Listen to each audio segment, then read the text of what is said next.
Hello and welcome to another Friday Fun Jam. It's been a little while since I've done one of these, and that's because, well, two things. I've been reviewing the Roland VerseLab MV1, review up there now. Also, it's been really cold here. The boiler's just been fixed. We've had 2 weeks in the winter in this room, and it's been absolutely taters, which means it's kind of not all that conducive to jamming. However, I'm here now and back with this little combination here. We're starting with the Keystep Pro, which is at the heart of it, which is running the sequences. I've got the drum sequencer,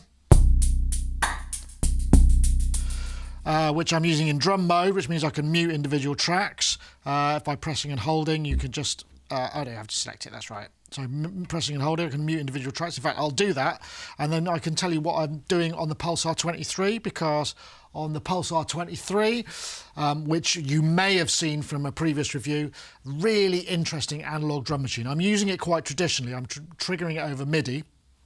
I'm using that. And then I'm also using the Doepfer Dark Energy, which is the sort of top line. This is probably the first bit of Eurorack capable stuff I bought.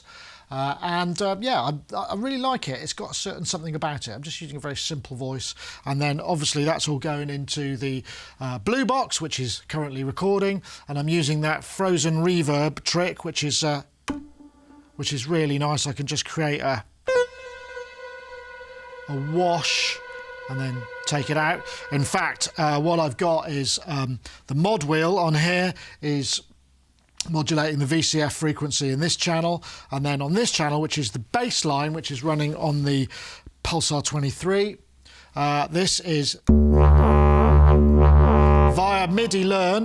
This is coming out of this post here and going into modulating the shape of that bass oscillator, which just, I think, sounds great. Now, what else is running in this? Yeah, well, let's start with the hi-hats.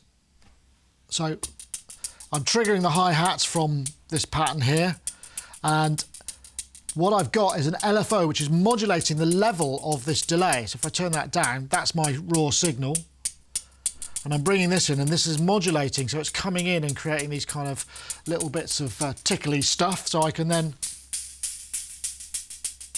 I've got the clap, which is also modulating the frequency mount, which is a really interesting effect. And then finally I've got the bass drum,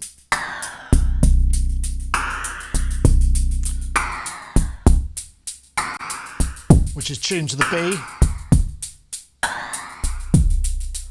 Messing around with the pitch swoop of the envelope, which gives it that thwack at the beginning, and the drive.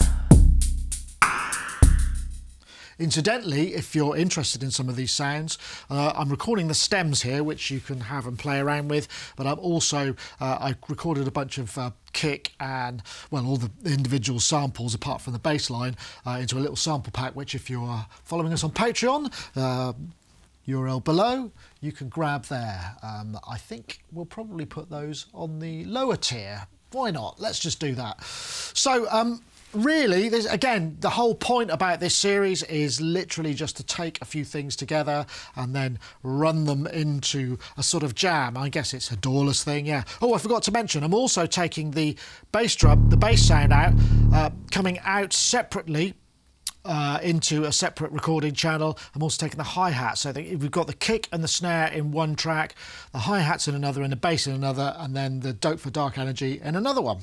So I'm just going to carry on and jam for a bit longer.